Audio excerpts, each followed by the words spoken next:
আজ কি আলোচনা করবেন হাজী সাহেব? আজ সারাদিন আন্দোলিত হন সুবহানাল্লাহ। আমার মাওলা আলীর আলোচনা। আলী আলী আলী আলী মৌলা, আলী আলী আলী আলী মৌলা। রাবি বলেন যে তার ইলম ও ইরফান এর পরিমাপ করা যাবে না। আচ্ছা, এটি কেনই বা হবে না? তার তারবিয়ত যেখানে হয়েছে তা ছিল হুজুরের দরবার। খুব ছোট বয়সে তিনি প্রিয় নবীর দরবারে চলে আসলেন এবং তার লালন পালন এবং বেড়ে ওঠা সেখানেই হয়েছে।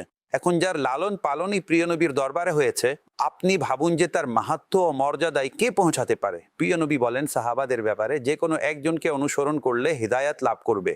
আর যদি মাওলা আলীর অনুসরণ করা হয়, যদি তার অনুকরণ করা হয়, যদি তার পদাঙ্কে চলা নসিব হয়, তাহলে আপনি ভাবুন যে বান্দা কোন স্তরে পৌঁছে যাবে। কতটা বিস্ময়কর ঘটনা। সাহাবা ইকরাম আলাইহিম রিদওয়ান চিন্তিত ছিলেন, খায়বার বিজয় হচ্ছিল না এবং রাসূল আকরাম সাল্লাল্লাহু আলাইহি ওয়াসাল্লাম ঘোষণা করলেন, আমি আগামীকাল তার হাতে পতাকা দেব যার হাতে খায়বার বিজয় হবে। আর তিনি হচ্ছেন সেই যাকে আল্লাহ এবং তার রাসূল মহব্বত করেন, আর তিনিও আল্লাহ তার রাসূলকে মহব্বত করেন। দুটি সুসংবাদ একসাথে। যখনই নবী করিম সাল্লাল্লাহু আলাইহি ওয়া আলিহি ওয়াসাল্লামের ঠোঁট মোবারক নড়ে উঠল এবং এরকম আওয়াজ বের হলো, আলী কোথায়? সুবহানাল্লাহ। অতঃপর তার হাতেই খায়বার বিজয় হয়। তাকে ফাতেহে খায়বার বলা হয়। তার তলোয়ার জুলফিকার প্রসিদ্ধ, তার দানশীলতা প্রসিদ্ধ, তার কয়েকদিন পর্যন্ত ক্ষুধার্ত থাকা প্রসিদ্ধ, তার সহজ সরল জীবনযাপন খুবই প্রসিদ্ধ, তার ইবাদত করা প্রসিদ্ধ, তার কোরআন তিলাওয়াত প্রসিদ্ধ, তার রুকু ও সিজদা প্রসিদ্ধ।